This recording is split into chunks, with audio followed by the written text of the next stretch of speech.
We need to talk about the Golden State Warriors, because this is not the video I was planning to make this season. My hope was I'd be making a Warriors are a big problem for the NBA video, praising the young guys for stepping up, celebrating the old guys, turning back the clock, and talking myself and you into a deep playoff run. But instead, we're here, and these Warriors have a major problem. I'm just gonna say it. This team, as currently constructed, has zero chance of winning the finals or even the West. Honestly, I don't even think they can win a first-round series. They're stuck in that gross play-in jumble, and they're still 5+ games behind the top 6. That's more than one hot week away. Let's break down what's going on. They are top 10 in the league in defensive rating, which is awesome. But when you dig deeper, it's when the problems start popping up. They are top 10 in opponents' field goal percentage and top 5 in turnovers forced. Two great stats that show just how effective a team is on that side of the ball. The problem is this: they are also top 5 in turning the ball over themselves, and the exact same with the field goal percentage numbers. Top 10 on defensive end, bottom 5 on the offensive. When the two biggest strengths to your team are completely negated by your two biggest weaknesses, you have a problem. But the biggest problem with the defense is this: Draymond Green. I cannot believe I just said that. Let me start here. I love Draymond Green. I think he is the best defender of this generation. Defended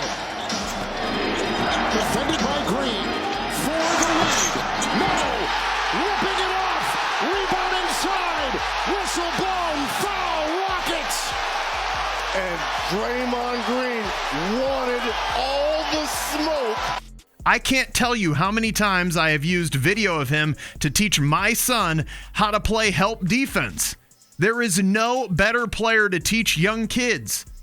My son had a great defensive sequence in a recent game, and my comment to him was this: that was some Draymond Green level stuff right there. I can't tell you how much it pains me to say this stuff. But the Warriors are a better defensive team with Draymond not in the game. With Draymond on the court, 114.3 rating. With Draymond not playing, 112. They would be a top 3 defensive rating team with the greatest defensive player of his generation not playing. I don't want to pin the Warriors' inconsistent play all on Draymond. And the late game clutch stuff, that's where it gets ugly. They have played the 8th most clutch games this season, but are 24th in win percentage. As of making this, 5 of their last 6 losses have come when they had leads in clutch time. Now, you can say, they are in these games, and that is true, but they are also finding ways to lose these games too. The other big reason we're here is this: the Jonathan Kuminga experiment has completely collapsed. He hasn't taken off his warm-ups in what feels like 2 months. And it sucks because early on, it looked like he was buying in, like he was going to become the elite athletic wing this team has needed for years. But it's clear he doesn't fit Kerr. He doesn't fit the ecosystem, the rhythm, the reads, the trust, the movement. It's just not him. I didn't like the pick at the time because he went against everything Golden State has ever been, and now we're seeing it. But there is some light here in the Bay Area. The young guys have stepped up. Quentin Post is a legit NBA big man now. His progress is the key to the Warriors being better on defense when Draymond is out. Guy Santos is a great energy big who can knock down shots. Pat Spencer is the perfect off-the-bench need-a-spark guy for this team. And rookie Will Richard looks like he was made in a lab to play for Steve Kerr. And even past them, Brandon Pajemski and Moses Moody have really settled into their roles. I think the Warriors overstepped on what these two could be, but now with that gone, they are looking like elite level role players surrounding the thing every great team needs. Like Richard from above, Gary Payton II was built in a lab to play with Steph Curry and for Steve Kerr. His defense is elite, and his offense is the exact thing needed to play in this system: athletic, smart, and never stops moving. Black can score and soar inside. He's still work in progress shooting the ball. Wow, the GP2! The Jimmy Butler trade changed everything last year, and this season, he has kept that going. He is not the same guy he was during his prime, but he is still really good. His isolation play and moving without the ball is perfect for how this team plays. That ball so high in the air, it's bringing rain as it comes down. Butler takes the baseline and switches hands. Despite not having been back that long, a major help. Jimmy Butler upstairs for the jam. But the reason I am even making this video, the greatest shooter in history of the world, Steph Curry, he is 37 years old, in his 16th year in the NBA, and is still playing at an all-NBA level. 6'10" Mohamed Gay on Curry. He goes around him, and the lane reverses it up and in. Oh my goodness, Steph Curry is special. He's got and one mixtape. Long way to go in this game. Under 9 minutes, 5-point lead in the ball. Curry with the center, Mark Williams on and shot it over. I'm not going to go through all of his greatness here, but I will give you this one, and it's just like the Draymond stat from earlier. Offensive rating with Steph on the court is at 118, top 8 in the league. With Steph on the bench, their rating is 107, good for dead last in the entire NBA.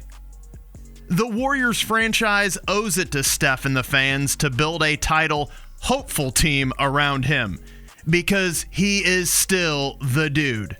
There should be zero concern for life after Steph retires. He is everything for this team, this city, and these owners. Steph Curry is messing the game up. I just think every shot is going to go in. The ball is not the problem with Steph Curry. He's the problem. Joe Lacob bought the Warriors for $450 million in 2010. They are now valued between $9.4 and $11.3 billion. Yes, that was a B for billion. That doesn't happen without the magical play and person that Steph Curry has been and still is.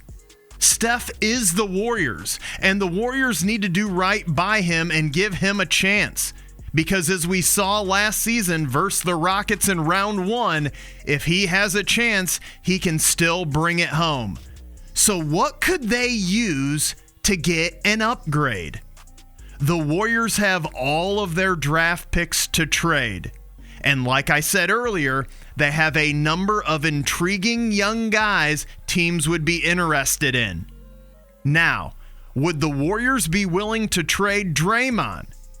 I don't know. He means so much to them, but if it was just about his play, 100% yes. But also, which team would be willing to take on a pissed off Draymond? Not many, so let's skip that one. Their biggest chip is Kuminga. Teams have shown interest in him like the Kings, Pelicans, Bulls, and Nets, among others. In my opinion, they should focus on getting more offense. As I said earlier, their defense is elite. It's the offensive end of the court that is killing them. So how could they do that? The pipe dream is Giannis. But unless he comes out and says, I only want to play in Golden State, I don't think it's possible. So beyond that Hail Mary, they will be looking for more shooting and scoring without taking a lot away from their defense. I think Michael Porter Jr. from the Nets or Trey Murphy III from the Pelicans should be their top targets. For Porter Jr., a package of Kuminga, Moody, Trace Jackson Davis, and DeAnthony Melton with 1 to 2 first-round pick swaps, that works. The Nets will be getting a ton of offers, and I don't know if this will do it. For Trey Murphy, a package of Kuminga, DeAnthony Melton, a 2026 first-round pick, and a 2027 pick swap works, but is that enough for the Pelicans? They could dangle Kuminga to the Bulls' Nikola Vucevic or Kobe White. The Bulls have flatlined since a great start, and who knows what they're willing to do or even want. But getting Kuminga while dumping Vooch or White would help them get a higher draft pick.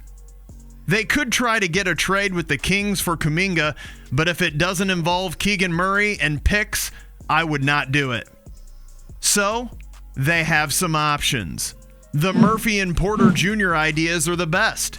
Adding either one of them would be huge for this team. And if the Warriors need to add another pick and swap to each one to make it work, they 100% should. Because Steph Curry is the greatest Warrior to ever play for the franchise. And he and the fans deserve the chance to see him battle in the playoffs as long as possible. So yeah, the Warriors have a problem. They've got elite defense and elite Steph minutes, but the flaws are canceling out the strengths.